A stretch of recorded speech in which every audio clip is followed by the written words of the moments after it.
you know what I'm saying? It's like languages. You have to take a leap of faith as well because they're all subjective. To some okay, so that's a good argument. But what I've even heard the word Elohim. You know, Elohim. Is that an Arabic word? No, that's actually Hebrew. It's Hebrew. It's Hebrew. That's found in the Old Testament. And what is your word for Allah? Allah. So Allah, Elohim, or Eli, all found, in Semitic languages. And what is the plural? There is no plural for Allah. There is a plural for Elo, which is Elohim. Interesting. What was the one? Eli, Ilah. That's not. No, we don't find that. It's Aramaic. It's beautiful because Semitic languages, they have like close ties, right? But with Hebrew, you have Elohim. Allah is genderless. There's no pluralism. One time I was like, I thought that was plural, and I was thinking, what if there is something, that out of many on earth. Right. Well, the word Allah is very unique in that sense. It's, Allah is genderless. There's no pluralism. It's more just a singular one God, which is interesting because it entails a one true God, the monotheistic view. But just kind of going back to what you're saying, written language and whatnot and writings is subjective, similar to Darwinism and the Darwinian theory, neo-Darwinism and whatnot. Yes and no. I would say that there has to be one objective truth, and I think that's something we can agree on, right? Ultimately, there has to be one objective truth. Well, that's the thing, is we have to assess, we have to have a certain criteria and assess it. Whereas everything else is subjective. Whether it's, so for example, the Christian subjectively believes that Jesus is God. The Hindu believes subjectively that they should worship certain animals and idols and statues, okay? Everything can be looked at subjective until made objective. So how do you make something objective? How do you seek objective truth? By assessing things in a very, very thorough criteria through certain rationality dispositions. So for example, I'll give you the Quranic argument. The Quranic argument as to why it is the true word of God is based, so for any word of God, let's put a criteria. For any book to be divine, the word of God, and not be subjective, it has to have the following criteria. I don't mean to take much of your time. I've spent a few more minutes. It can't be a word that's unchanged. It has to be a preserved tablet or a preserved book. It cannot be unchanged. That's the first thing. The second thing is... A book that cannot be unchanged. Yeah, it can't be unchanged. It has to be preserved. So from the time that it was revealed, it has to remain the same, right? It has to be preserved. Whether it's written or orally preserved, it has to remain the same. No evolution. The word can no alterations, no forgeries, no tampering. It has to just be as it is. The second criteria is that it can't have any contradictions, right? Because obviously if you have contradictions, then... You're saying this about the Quran? No, I'm saying on any criteria. This is what we have to take and assess. Text. Yeah. For any religious text. We've already lost. Well, I was about to say, let's Crusaders. So let's put a few books to the test. And killing in the Middle East. So let's put a few books to the test. What? Let's put the criteria first, and we'll test the books. All of them were murderers. Okay, murderers and thieves. Let's put it to the test. So every text is finished. Well, you're talking about the third criteria, which I didn't get to yet. It has to have moral, upright teachings, right? That's what you were trying to relay. It has to have morality. Absolutely. So let's go through it again. But all of them say morality. I've dabbled. So that also gets into objective morality versus subjective morality, right? Then we can get into that. It's a very interesting topic. I love the topic. But all right, so the criteria is set for validating a book of God is the following. It can't be unchanged. It can't have any contradictions. It has to be moral upright. It has to have moral teachings. And finally, it has to be given to a person who was deemed as a prophet of God, who is not some kind of madman. It has to be an authentic person, obviously. The person given had to have been an authentic person. So let's go through it. If you put the Bible, interesting. What about the Marx and Lenin? Okay, interesting. Let's talk about the Bible real quick. From the Old and New Testament point of view, has the Bible been changed? Yes. It has been changed. I would agree with you on that. Would you agree? Absolutely. Would you agree? Yeah. The Bible has been changed. Why? Because we know it to be changed. Absolutely. You compare simple things. John 7:53 to 8:11. Those texts are taken out. You find them in the King James. It's not in the NIV. You have terms like in John 3:16, which Christians love to use. The term begotten was taken out. So obviously it has been tampered. It's been forged. Bart Ehrman, Dr. James White, many other great scholars. Just to cut to this. Okay, so let's. The Bible's been changed. So therefore, we already deem it as not the Word of God. We go to the Old Testament, we have the same problem. There's changes, there's variants. Textual variance is a big problem in the OT, in the Old Testament. We go to the Quran. From the Quranic point of view, it hasn't been changed. How do we know it hasn't been changed? And I'm making a claim, right? If I have to make a claim, I have to back it up. The Quran hasn't been changed because it's been orally preserved for 1400 years. It's not based on a written transmission as opposed to all the other scriptures. Now, what does oral preservation entail? interestingly, the Quran itself says that we have revealed this book and we shall preserve it. So first of all, the Quran claims to be a preserved book. Now, 1400 years ago, it was revealed. When it was orally recited, it was recited in a arithmetic manner. I don't know if you ever heard the Quran itself. Have you ever heard the Quran being recited? If you ever did, it's arithmetic. And we know the psychological disposition of any human is to memorize something is through rhythm.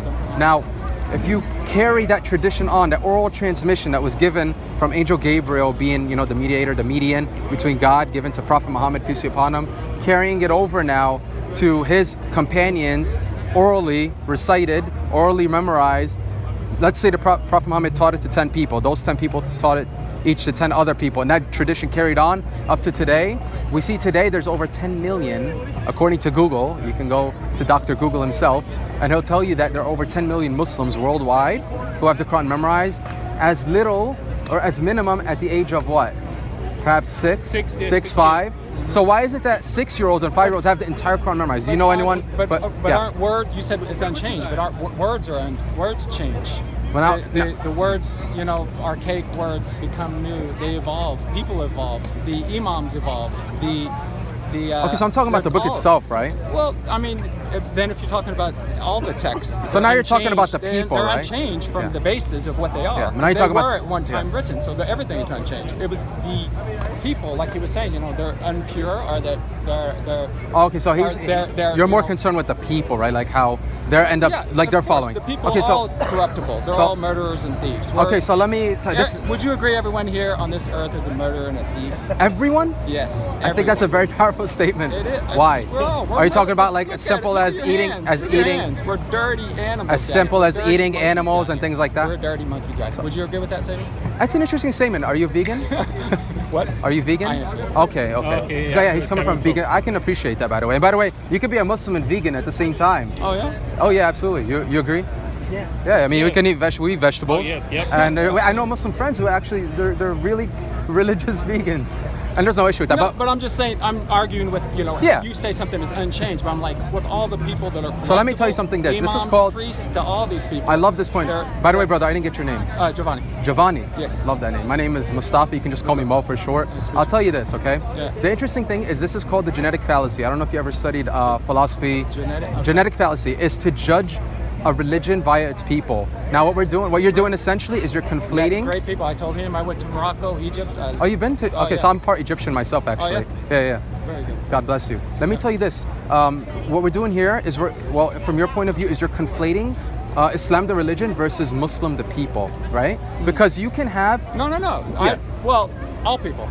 Christians. Okay, so you're Buddhists, talking everybody. Universally. Everybody is changed. Everybody Universally, all people have changed. Okay, but this is the belief: is if you follow Islam in a holistic point of view for everything that it says, you'll be guided. How do we know that? Because everyone has an instruction manual. Everything rather has an instruction manual and a purpose. You take out your phone, my phone, it has a purpose, but right? You're using that as your argument for that's the true religion. But what I'm saying is, you follow the people. No, not at all. Actually, if we were to doing everything great and they're no, I don't. I would never say that. If you were to follow, if you were, is that well, if you were to follow, not necessarily, because if you were to follow people, because I know there are great people. I know there's great people. I would never say that. I wouldn't say because the people are good, therefore the religion. I wouldn't say because the people are good, therefore the religion is valid and authentic. I wouldn't say that, because you can have a religion that has excellent teachings. It could be morally upright in terms of its religious teachings, but the people are complete lunatics, terrorists, and whatnot, right? And in fact, this is the problem in Islam, right? Is you have a black sheep, a bad apple community in the Muslim community, such as if you want to call them ISIS, whatnot, extremists who have hijacked the religious teachings of Islam, manipulated it, pictured it, depicted it in a way that the mass now thinks Islam is like this horrible, evil thing. But then when you go into people with small minds, right. But God has blessed you with a kind of an open mindset, as I see. Your disposition is very beautiful. But let me tell you this: when you go back to the Quran now, what do you see? In chapter 5, verse 32, it says that if you kill one soul, it's as if you've killed all of humanity. So why are people ignoring such verses? Why are people ignoring verses that say do not kill yourself? Suicide by bombing is against Islam. It says وَلَا تَقْتُلُوا أَنفُسَكُمْ, right? Which means do not kill yourself. So it's completely forbidden for someone to just strap a bomb on himself and go and blow people up. All of this is completely against the teachings of Islam, and that's the point. Is Islam as a religion promotes peace and it promotes justice. Yes, there is this whole rulings on warfare and whatnot when you're engaged in like war. Of course, every system has that, right? Whether it's democracy, whether, you name the system out there, Christianity, the Crusaders, as you mentioned before. But when you look at Islam, overall, it provides a very unique guideline. And the beautiful thing about Islam is that it's not a new religion. And this is what many people don't understand and don't realize. Islam is simply a way of life. When you define the word Islam, by the way, do you know what the word Muslim means? Submission. Beautiful. So yes, Islam means submission, and Muslim means one who submits to God. And we believe that ultimately there's one way of life, and that's to submit to God. You're created, we're designed, we have complexities, we're fine-tuned, we're obviously a machine.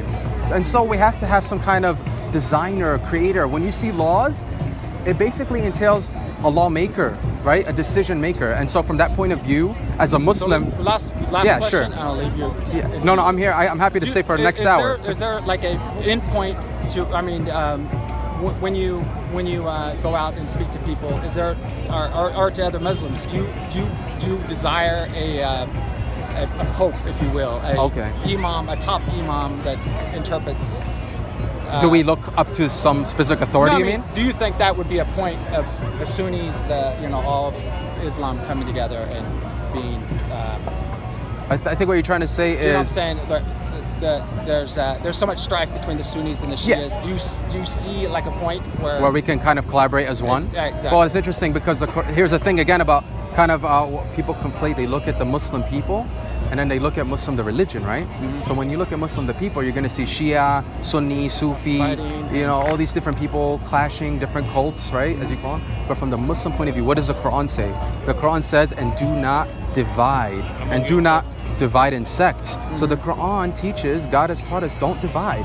Just be that one religion that, has been decreed for you, which is submitting to God. And therefore, I think the one thing that we need to understand is Islam is not kind of like this cult, but it's more so a way of life. And if you follow it, then what we believe is you're guided. And how are you guided? Because you're following the natural disposition that we're born in. So we believe that everyone is born as a Muslim. Mm-hmm. We're all born to submit to God. When we're born in an innate disposition where what do? We submit to everything that surrounds us, whether it's the baby who wants to suckle, right? Whether it's the baby that cries for help, automatically it's submission, right? And it's how we're raised that we end up either falling into godlessness, or we end up perhaps worshiping a man, i.e. Jesus, or we end up worshiping the creation, which is an idol, or perhaps something else. But what we need to understand is God transcends all this. There has to be a designer, and we are the design. We are the product of the designer. And so if we can kind of come to common terms on this matter, then that would make you a Muslim too, my friend. From that point of view, you'd be someone who submits to God. Does that make sense to you? It makes sense to me, but one last question. Sure. When the French published these the images of Muhammad, did you find that offensive? So that is offensive if you want to do that to any prophet of God, not just Muhammad, right? Mm-hmm. And only because these are righteous people, but we wouldn't go to the level of going and murdering people because of it. What we do is we speak. The greatest sword that we have, I believe, is the intellect. This is to speak to people rationally, and the Quran tells us to do this. It tells us in chapter 16, verse 125, it says, call people to the way of your Lord. With what? With wisdom and beautiful preaching. And it says, reason with them. It doesn't say go and, kill all these people that don't agree with you. Absolutely not. There's nowhere in the Quran. This is why it's very important for us to look at the source of Islam and what it teaches, and not necessarily what's out there, because it's all Chinese whispers, if you call it, right? So God bless you, man. Is this something that you do? So, do you believe in God yourself? Or a higher being, if you want to call it? Maybe something like that. Okay. But I was telling him I believe the wisdom of uncertainty is my favorite way to go through life. Wisdom of uncertainty. Interesting. And that's a very humble position, right? Right. Yeah. But would you agree that there is an objective truth out there? An objective truth. I think everyone's looking for it. Yeah, but you agree it's out there. I don't think we found it because obviously. Yeah. Well, you believe the universe was obviously designed by something, right, or by some entity. I don't know. I don't know if we can make that claim. So there's only we've science has discovered that we used to be we used to think that the sun went around the earth. Right. Now we know. Well, yeah, that's interesting. We were talking about that. We used to say it was a universe. Now it's the multiverse.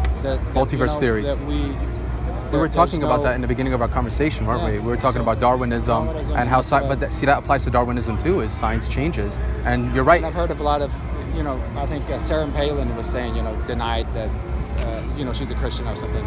She denied the dinosaurs. And I was like, it's just like, where does... 100 years from now, 100 years back, we used to believe in a steady state model. And in fact, Einstein included it in his theory of relativity. Mm-hmm. But now today, what do we have? We have more so of a Big Bang model. People accept that more, interestingly. But back then, people really held tight to steady state and they believed it to be true. But now that we have something that's more scientifically valid, you can say, people hold on more to the Big Bang. And that just shows you the nature of science.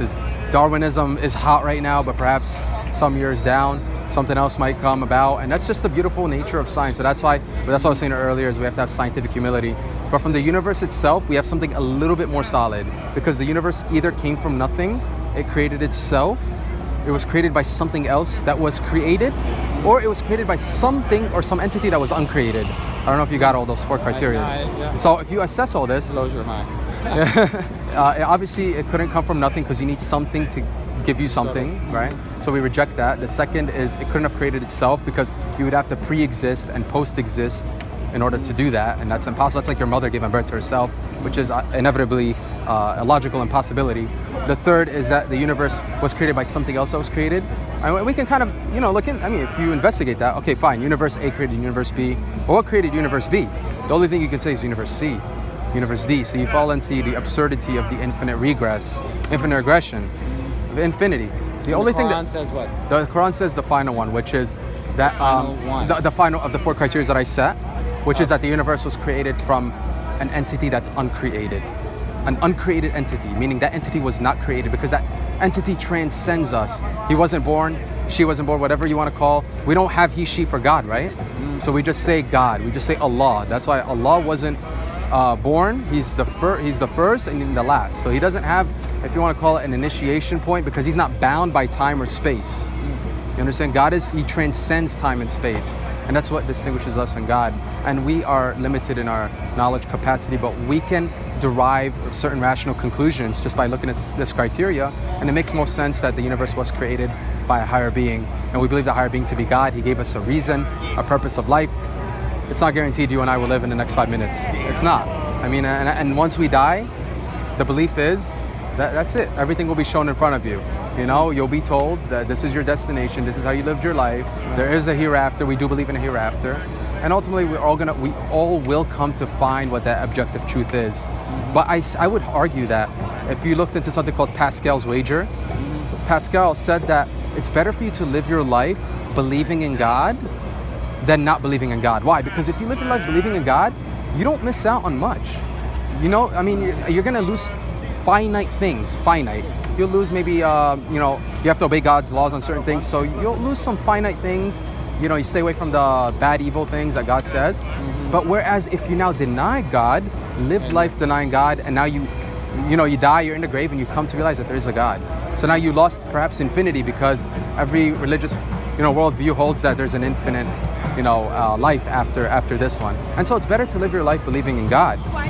And so how do you believe in God? You worship God, you submit to God. The only religion that tells you to submit to the one true God is Islam. And Islam is the religion. We believe in Islam. I'll leave you with this point, because I really don't want to take much more of your time. No, nice talking to you, brother. So Islam is the one straight path we believe in. I would humbly suggest, to look into it more. Do you want me to give you some? No, I have. You got that? I actually have the Quran at home. I tried to read, but, Okay, so you have a copy of the Quran. Bible, so. Okay, well, let me, you have a copy of the Quran, you said already, right? I do, yes. Beautiful. So read on. We're here every Saturday and Sunday. We can have a further discussion. God bless you. Take care, my friend. Likewise. Wish you the best. Yeah, all the best. A very humble guy, man. Very sincere. May Allah guide him. He is. SubhanAllah. How did you know he was vegan? How did I know he's vegan? Because the way he was going about to say that, hey, like everybody's a murderer. So that's vegan. That's vegan ideology. Very good, mashallah. Barakallah feek, akhi. May Allah subhanahu wa ta'ala increase us all. Oh, I'm still recording. I gotta.